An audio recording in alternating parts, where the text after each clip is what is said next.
subject for today is that song. I love that song. Stevie Wonder's Living for the City was recorded in 1973. And it's appropriate that it's on the album Innervisions, because the lyrics, it's one of his most socially conscious lyrics. And they conjure up images in your head, Innervisions, because he talks about hard time Mississippi and surrounded by four walls that ain't so pretty, and father worked 14 hours, hardly makes $1. Mother scrubbing floors for many, hardly makes a penny. I mean, it's just evocative. It sets up hard time Mississippi. It puts it in your head. But we'll get back to that. Let's talk about the music first. But it's a brilliant song, and I, people who follow my channel know that I worked with Stevie, but he recorded this 5 years before I ever met him. But I was listening to it when it came out. I was still at Berklee College of Music in 1973. So I mean, you got. And this is not a tutorial. You can find those, but it's just these like gospel bluesy chords. Like Ray Charles could have done this, And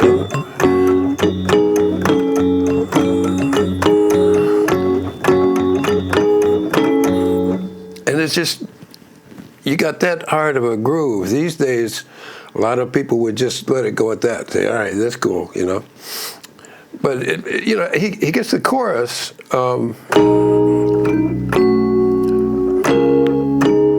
Living just enough for the city. And it's a blues. It's 1, 4, 5, because there's one and then,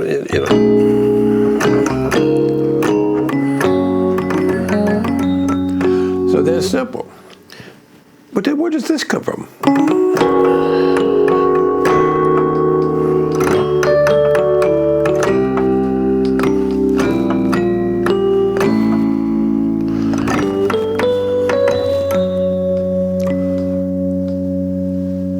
That's a whole different thing. I mean, this is where he goes beyond just songwriting and into composing. We're dealing with a composer here, because he is. He's just. I don't have to babble on about how talented Stevie is. Everyone knows that. He's extraordinary. What that is that interlude comes. I think he does two verses and 2 choruses, and then that interlude comes in. And what it does is it goes into a completely different place. There's no lyrics. He sings, background and octaves. He did all the parts on the record, and he's singing the melody. And those gorgeous vintage Moog and ARP synthesizers are carrying that, and they're overdubbed to fill in the chords because they were all monophonic, those things. But this takes it into a whole different place. It's stately, it's dramatic, it's just. I mean, it's a long ways from, But that's what makes it so brilliant, is because after he does that interlude, then he's back, goes back to the races, and it's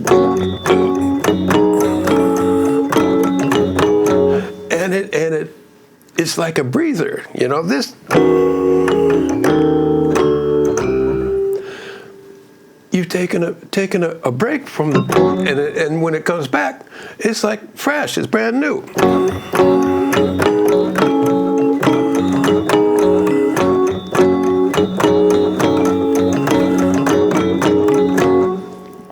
I don't play an F sharp a whole lot. I need to work on it. I was working on try to do the Billy Preston licks. You could do this.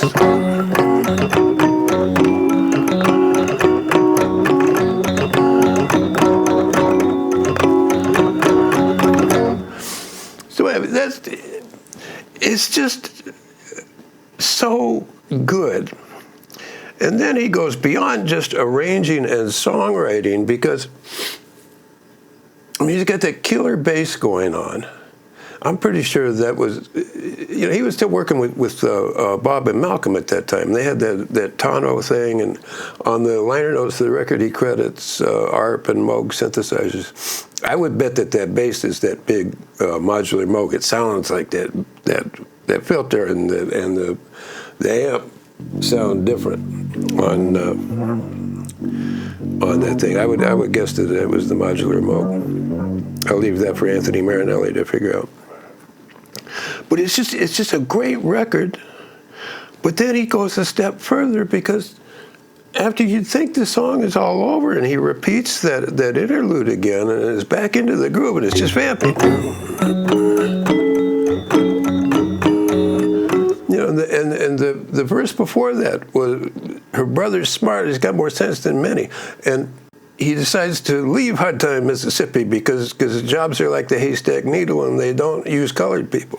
So while the thing is vamping, he stages a radio play. And you hear the sound of a bus. And then you hear a guy saying, "Hold on, driver, I'm getting on there." And you hear the sound of the bus pulling away, and then pretty soon it's like, wow, New York, skyscrapers, everything, right? I mean, if you've heard the song, if you've only heard the single version, you're not getting the whole picture, because the single got, you know, edited down to, I think, 3.5 minutes. It didn't have this radio play in it. The album version is 7 minutes and 22 seconds of just brilliance. The guy as soon as he gets off the bus, somebody tricks him into being a mule and he gets busted. Then you hear a jury of your peers having found you guilty 10 years. Come on, get in that cell. God. And then you hear the cell door slam shut. And it's brilliant. It's a radio play in the middle of a pop song.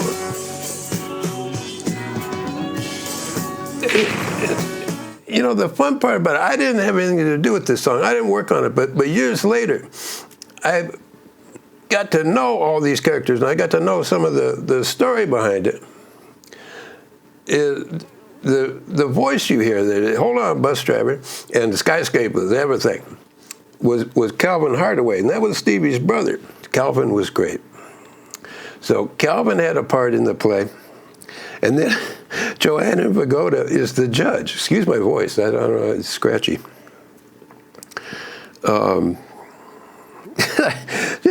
Joanna Vagoda was from the Bronx, and they recorded this at the record plant in New York. So Vagoda was in his element, and you can hear that Bronx accent that he never lost. A jury of your peers having found you guilty 10 years. And the album doesn't credit him. The album credits Ira Tucker. But I think Ira Tucker was playing the "Come on, man, run this across the street for me." I could be wrong, but because I thought that Charlie Collins played the part of the jailer. "Come on, get in that cell," because Charlie was that kind of a gruff guy. He was gruff. Charlie was no nonsense. He did road manager and security for Steve for a long time, and Charlie was a good guy, but he didn't take no mess.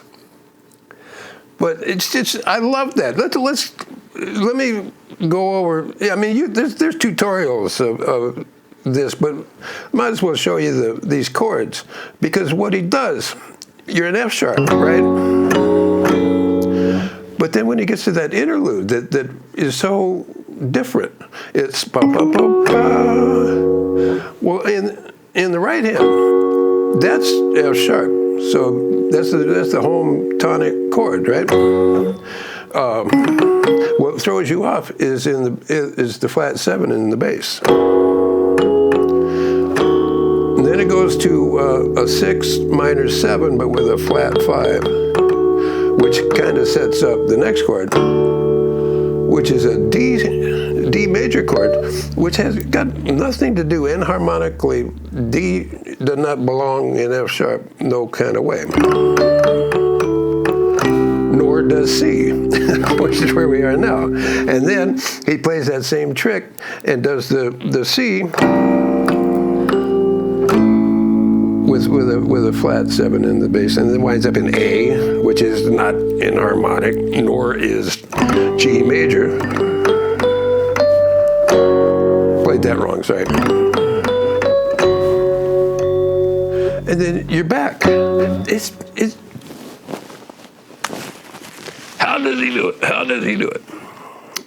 If I knew that, then I would have had a little more luck in the music.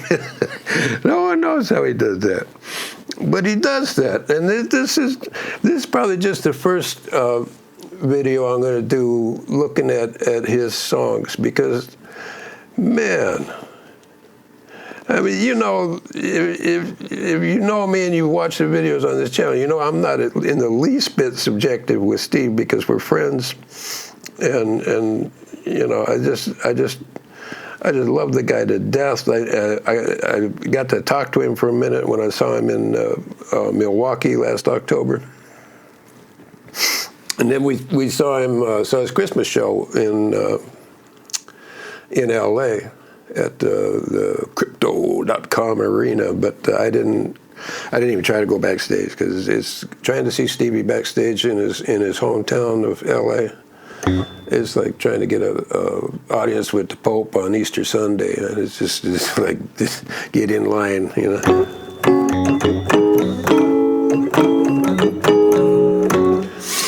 I have done that thing where I've run the track through a stem separator, and I'm going to let you hear just those beautiful analog synthesizers in their glory.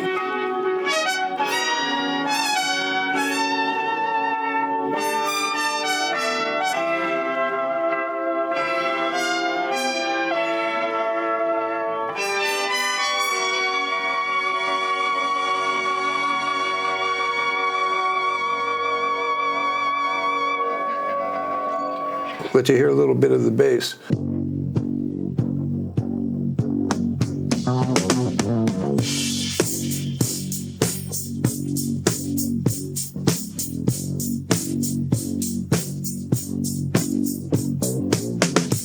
You know, the video that I opened this up with is from a tribute to Spike Lee, and what Steve did, because he's friends with Spike Lee, he re-recorded the song especially for this tribute, and filmed.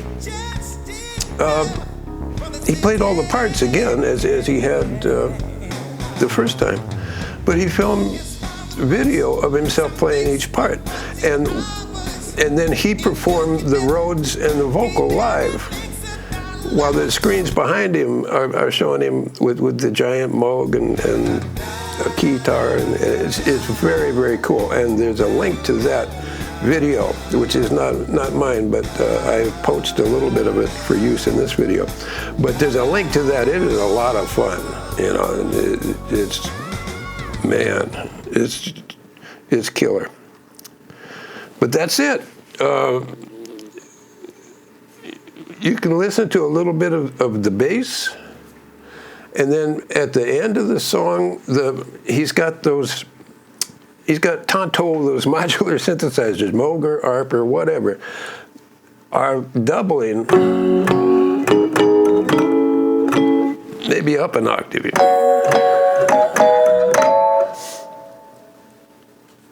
And it just lifts the whole thing up.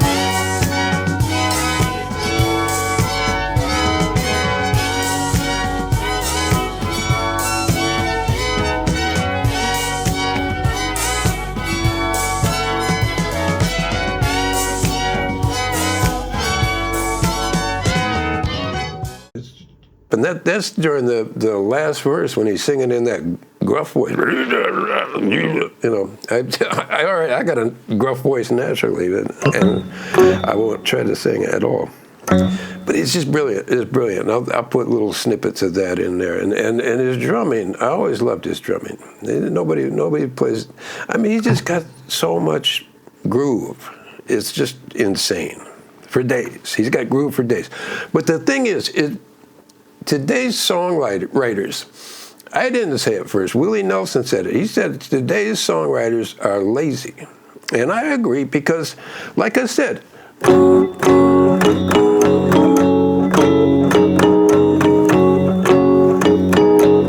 like a hit to me, you know. that could be enough, right? But no. So remember, when you're writing a song, and it is part of the arranging. When you're writing a song, you're arranging it because you're thinking of you know, at least this is how we did it old school. I mean, you think of a verse and then a chorus, right?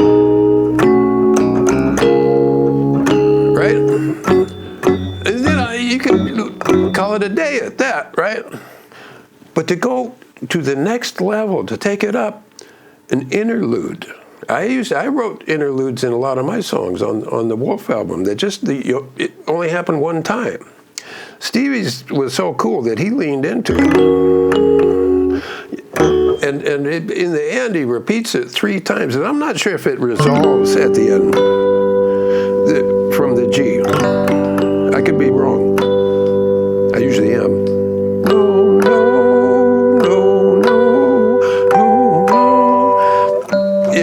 If that's on the G, or maybe I'm not sure. But if it stays unresolved, that would be cool, because the issue he's talking about is unresolved. I mean, this thing came out 52 years ago, and man, we're still living for the city. And you haven't done nothing, and it's just, you know, look where we are. Please. But anyway, I love Stevie. If you like this, please subscribe, because I'll be doing more. I enjoy analyzing songs. I don't know that I'm going to bring the Rhodes out for all of them, because God, this thing is heavy, and I'm an old fart. But it still sounds good. Yeah, Stevie did not play this kind of Rhodes on Living for the City. He used his stock suitcase, so this is inappropriate for it. But I like this Rhodes. It was a good excuse to get it out again, and maybe somebody will take me up on my offer of making this thing into a plug-in, please. Since I did the Stay, Stay, Stay video, I got turned down by one company and got no response from other companies. I mean, you know, I get it. The market is flooded with Rhodes plugins, but they don't have this one. I got it, but it's not a plug-in. It weighs 75 pounds. You know, I'm an old man. Well, not that old.